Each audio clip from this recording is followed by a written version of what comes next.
Welcome to our second episode of State of the World with me, Sally Lockwood, in Dubai. And me, Tara Palmeri, in New York, just coming back from Washington, D.C., where, Sal, I've got to tell you, it is just completely nutty over there. How did this happen? How did the top security team for the president end up on a Signal group chat, sharing precise details of an attack on Houthi rebels?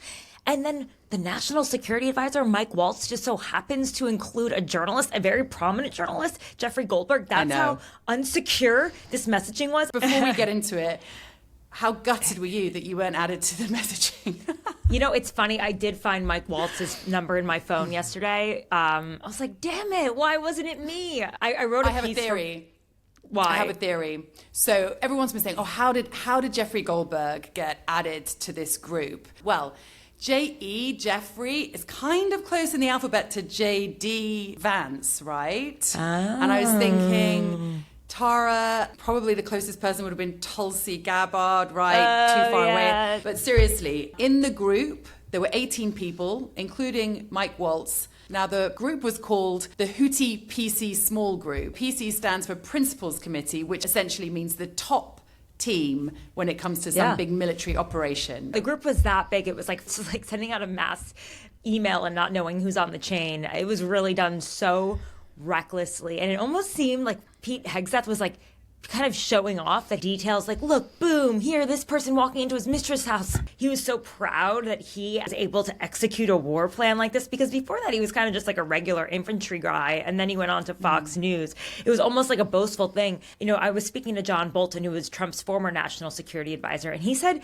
there was no reason for any of these people to be on the chat. The only person who should have been on the chat with him with these war plans was Mike Waltz. Susie Wiles, the chief of staff, didn't need to be on that chat. J.D. Vance, the vice president, CIA director John Ratcliffe, Tulsi Gabbard, the director of national intelligence, they would all be informed after the attack happened to be told everything was A-OK. They don't need to know the precise details, the weaponry, the timing of the attack, the location, and yet he fired it all away. But like, of course, in the Trump White House, like, the biggest sin of all to them was not that classified documentation was being shared or classified information over a commercial app. It's like, how did the journalists get in there? Even though what Hegseth did was more likely to be a criminal offense. Like, first of all, it could be considered violating the Espionage Act by putting out this kind of sensitive information. And they all violated the Federal Records Act, which means you have to store all this information properly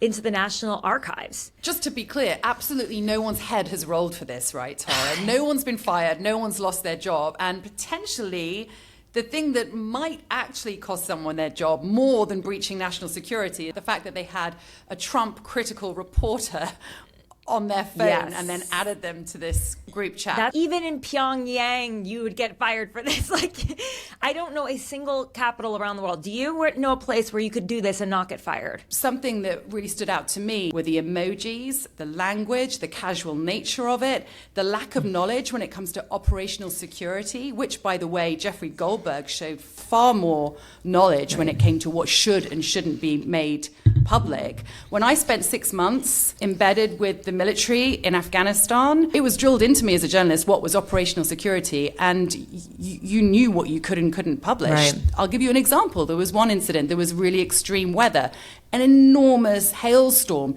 like hailstones the size of golf balls falling.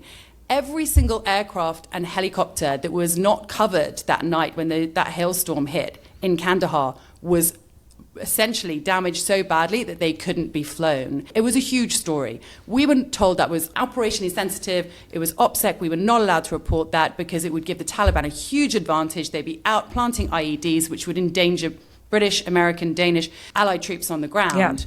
And, you know, that was taken extremely seriously. And experts from the UK were flown out within 24 hours to try and fix these airframes and get them airborne again. It would have been a huge story. I've actually never spoken about it before today publicly. But the fact that the Trump officials that specialize in security and intelligence were exchanging that sort of information on Signal when they have a situation room, where they have a skiff room, where they have all those secure comms was just, I thought, really, really either ignorant or arrogant. No, yeah, reckless, I would say.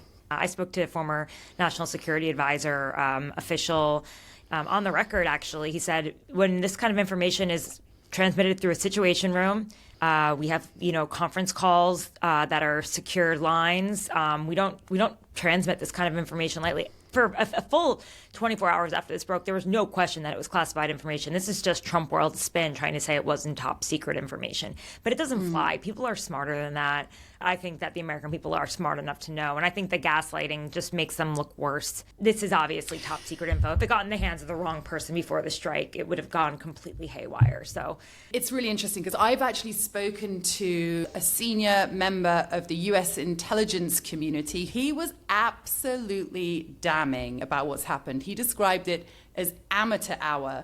And it's so funny that they have now employed the help of the world's richest man, Elon Musk, to investigate exactly how his phone number ended up on this messaging group. I mean, I can spare you the investigation. It was a clumsy thumb. Sal, it's just save us the gaslighting. I also think America is very proud of its military. I'm always impressed whenever I go to a supermarket in the States and there's like parking spaces for veterans, right? They're held in such high regard.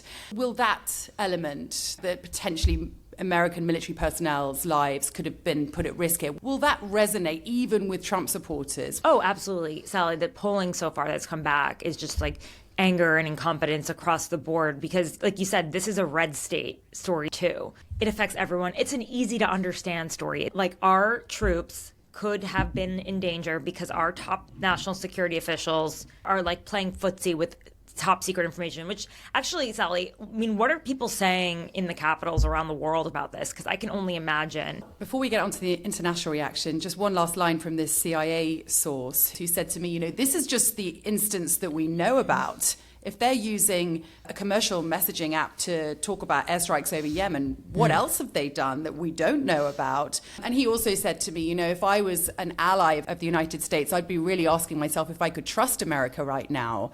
I mean, the way they were talking about Europe is actually consistent with the way they speak about Europe publicly. So I think a lot of people were like, okay, well, it's not just a charade.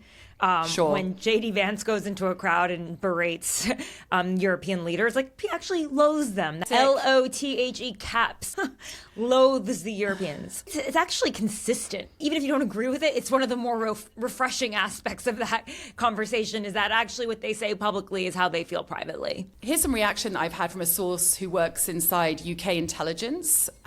He said to me that the general feeling is that how they behaved was utterly abysmal and moronic. And he said the reality is members of the American intelligence community are really well regarded and are very hardworking, incredibly dedicated. And he said, we also don't have the luxury of not sharing intelligence with America because America gives us far more intelligence than the UK gives back, and that they simply have far more of it. He said we would be absolutely screwed without them. Yeah. Sal, I think we've covered all bases. I doubt any heads will roll, but maybe in a few weeks from now, Mike Waltz will have to spend some more time with his family. I don't know. We may need to update this podcast if heads do roll. Tune in for more State of the World. Subscribe, because even if there's news that breaks over the week, we'll drop in with a short with our latest analysis. Yeah, it's great to have you with us. Thanks again for the support. We'll see you soon.